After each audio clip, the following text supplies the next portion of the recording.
good stories have to come to an end, and the 14-day collegiate sporting extravaganza that is this year's GwangJu Univesiade has ended with a bang. Team Korea far outperformed expectations to finish first overall in the medal standings for the first time in the event's history. Kim Hyun-bin brings us this report from GwangJu. The 2015 GwangJu Univesiade officially came to an end in Korea's self-proclaimed City of Light on Tuesday, with an impressive closing ceremony. The ceremony under the theme Sharing the Light featured over 900 performers in a dazzling display of spectacle and artistry. The city of GwangJu and the event organizing committee are delighted the Univesiade was such a great success. We have 13,000 participants from 143 countries, which makes the game the largest in its history. And also 9,300 volunteers and also 50,000 supporters also made the game with a success. The host nation outstripped everyone's expectations in terms of its sporting performance. This is the first time Korea has come first in the Univesiade, and the best result Korea has had in any international summer sports competition. The accomplishment is even more significant considering the country's initial goal was to finish third place overall with 25 gold medals. Instead, Team Korea racked up an astonishing 47 gold medals, finishing well ahead of both China and Russia. As a local resident, I'm pleased that Team Korea did well and hope they keep up the momentum to bring in great results in next year's Summer Olympics. Korea's record-breaking performance at the GwangJu Univesiade has definitely set the bar high for a strong showing at the next major summer sports competition, the 2016 Rio Olympics. But Team Korea may already be on the path to success, as several of the athletes has won gold here, are expected to keep the golden run going in Brazil. Kim Hyun-bin, Arirang News, GwangJu.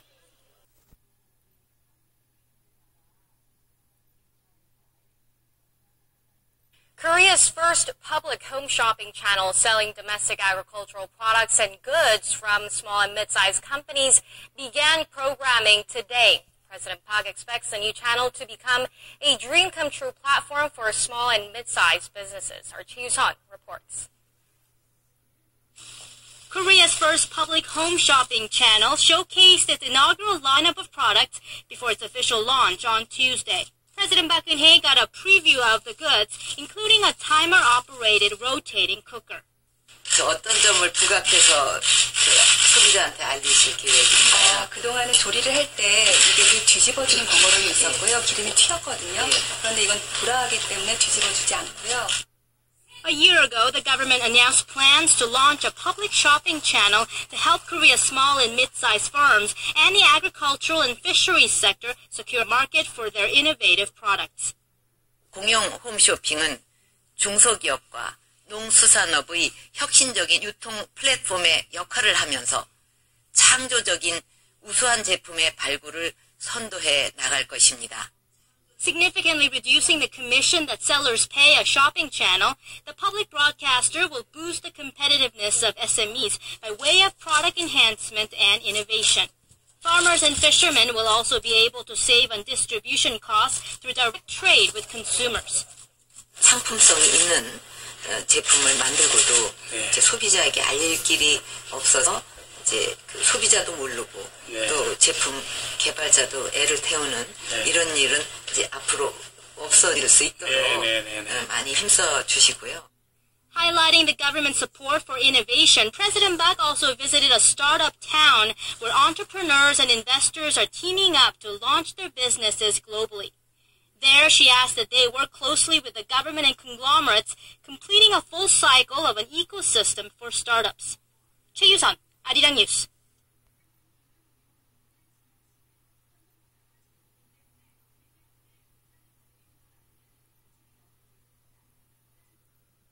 Let's begin with domestic politics. President Park Geun-hye will meet with the ruling Saenuri party leaders, including the newly elected floor leader, Chul, on Thursday. The meeting comes as the new floor leader faces a host of tasks, one of which is improving relations with the presidential office. Our Park Ji-won starts us off. President Park Geun-hye will meet new Saenuri floor leader Chul and party chairman Kim Moo-sung on Thursday, signaling a turning point for better cooperation between the presidential office and the ruling bloc. It was confirmed Tuesday when the newly appointed Senior Presidential Secretary for Political Affairs, Hyun Ki-hwan, met with Saenuri Chairman Kim.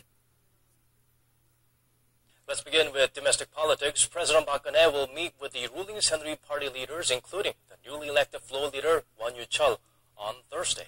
The meeting comes as the new floor leader faces a host of tasks, one of which is improving relations with the presidential office. Our Park Ji-won starts us off. President Park Geun-hye will meet new Saenuri floor leader Chul and party chairman Kim Moo-sung on Thursday, signaling a turning point for better cooperation between the presidential office and the ruling bloc.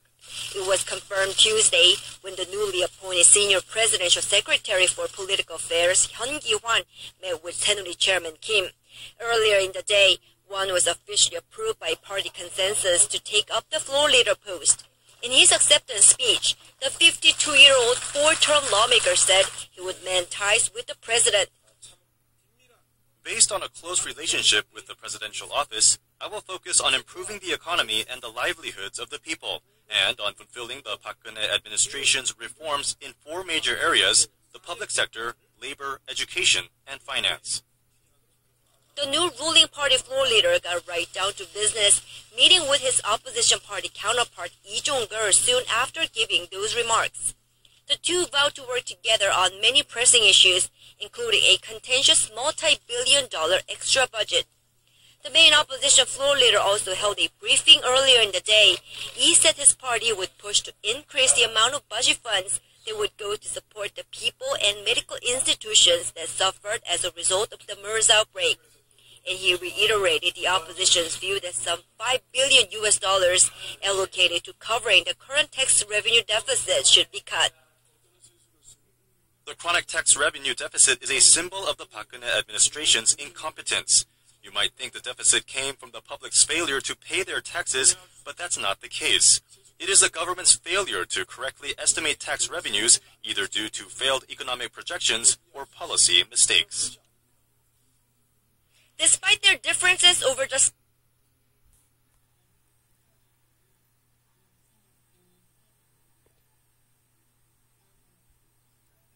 credit rating agency Fitch Ratings has maintained Korea's sovereign rating at AA-, saying it reflects the country's macroeconomic performance and solid external balances. As well as retaining the fourth highest investment grade, Korea also had its outlook maintained at stable. Now, both Korea's ratings and outlook have remained unchanged since September 2012. Korea stands one notch above China's A+ rating and 2 grades higher than Japan's A. Fitch also said Korea was performing well with solid and stable real GDP growth combined with low inflation and unemployment. That said, the agency downwardly adjusted Korea's growth forecast for 2015 to 2.9% from its earlier estimate of 3.5%.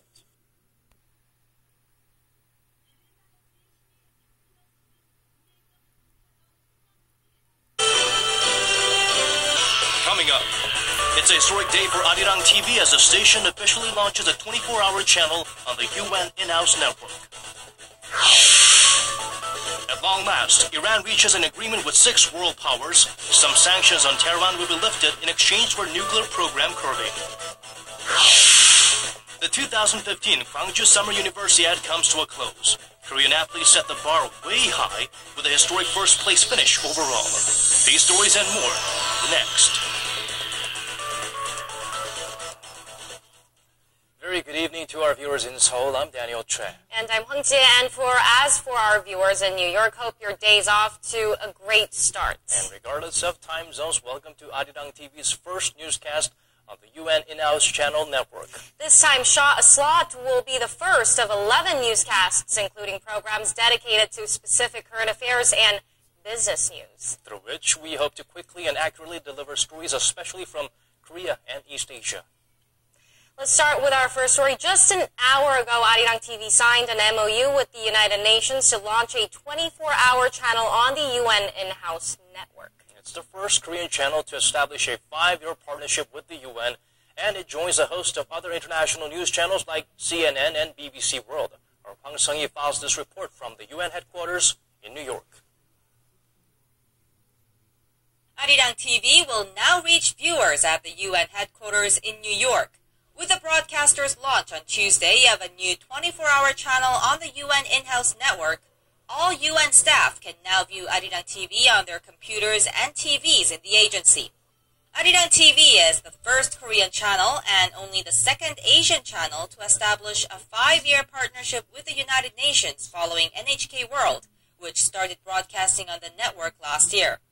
Other international news channels on the network include CNN International, BBC World, and Al Jazeera, among others.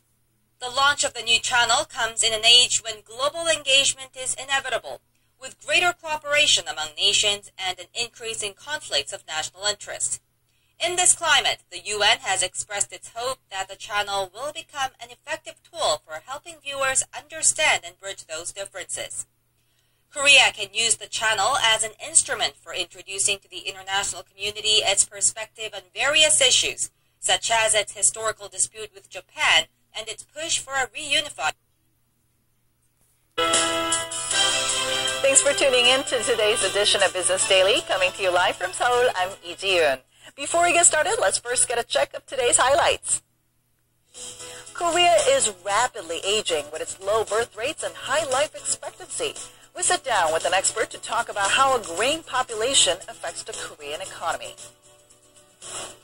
The number 2 duty-free operator in Korea lands a new in-city business license, but the race is not over yet. These stories and more coming right up.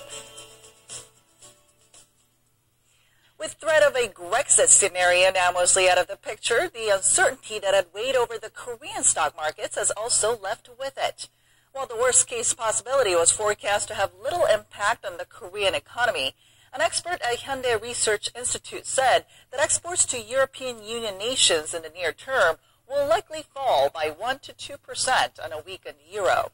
Now, after nearly 17 hours of marathon negotiations, Greek and Eurozone leaders arrived at a roadmap on Monday that would ultimately produce a third bailout for Athens to keep the country in the 28-member bloc.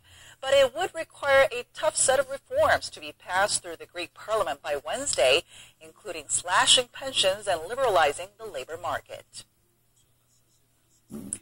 Global credit rating agency Fitch Ratings has maintained Korea's sovereign rating at AA- this year, preserving the 4th highest investment grade for the country and holding the outlook at stable. Fitch said this reflects the country's solid macroeconomic performance like steady real GDP growth, along with low inflation and unemployment. Both Korea's ratings and outlook remain unchanged since September 2012. The agency revised Korea's growth forecast downward this year to 2.9% from its earlier estimate of 3.5%. Lotus supremacy and duty-free shopping could be on shaky ground, with one of the latest permits handed out by Korea Customs Service going to its number 2 competitor. And our Eunice Kim explains why the competition is so fierce and why the race is not over yet.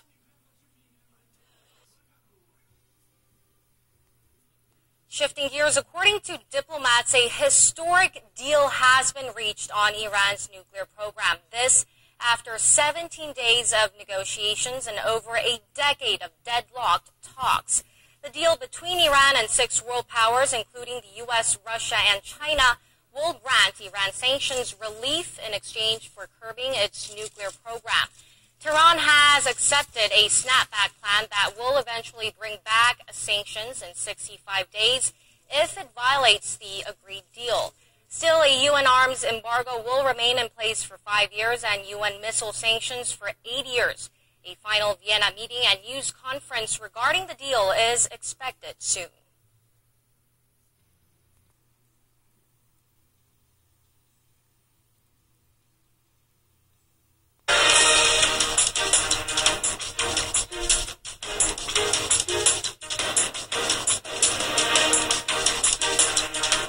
Hello and welcome.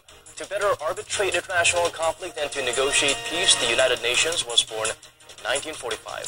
Since 1996, Arirang TV has been operating with a single purpose: to serve as a window to Korea for the world. The two sides have come full circle.